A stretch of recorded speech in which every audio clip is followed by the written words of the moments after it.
It's been 3 days na masama yung panahon o tuloy-tuloy yung ulan dito sa amin sa probinsya ng Palawan. Ako ngayon ay nasa munisipyo ng Nara, southern part of Palawan. Mula pa February 8 na Saturday, tuloy-tuloy yung ulan mula gabi, umaga, 24 hours, walang tigil. Kung tumigil man, tumitila lang pero hindi talaga nag-stop. Kaya yung ulan, yung tubig na naipon ay a lot of volume ng tubig ay naipon sa mga ilog, sa mga kanal.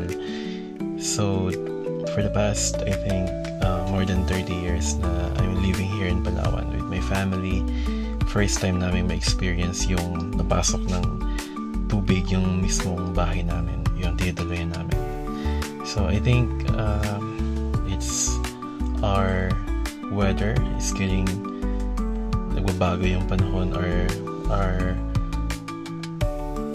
our weather natin ay nagiging worst. So could be it pwedeng dahil sa mga intervention ng tao, pwedeng climate change and everything. So ayun, despite of those bad weather, kailangan pa rin natin kumilos of gawin yung mga routine natin, gaya nitong pagpapakain ng mga alaga nating hayop. So as you can see, yung mga native pig namin, sobrang lamig na makita niyo yun sa kanilang mga balahibo na katayo. And then itong mga manok ko na kalilipat ko lang dito sa kanilang growth area. Hindi ko man na pinalabas kasi maputik at mabasa sa labas. So dito muna sila sa loob ng kanilang chicken coop na tinambakan ko ng hay. At yung aking garden, as you can see, yung aking mga sweet corn na sana next week ay mamumunga na. Ayan, natumba sila dahil sa ulan. Pero okay lang yan kasi in other parts of Palawan, sobrang mas malala dyan yung na-experience sa mga kababayan natin. Mga nasalanta ng bagyo, or ng hindi pa nga ito bagyo kundi shoreline lang. Mga nabaha ay mas marami pa silang damage.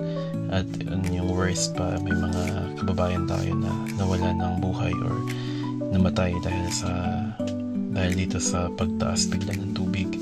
So again, in our history, as we stay here in Palawan, parang masabi kong first time to na nangyari na ganito kalala yung naging effect ng ulan, ay tumaas at baha yung na-experience namin. We're praying for those na nasalanta ng damage. Now ay bawat isa ay safe. Always take care and ingat po kayo pala.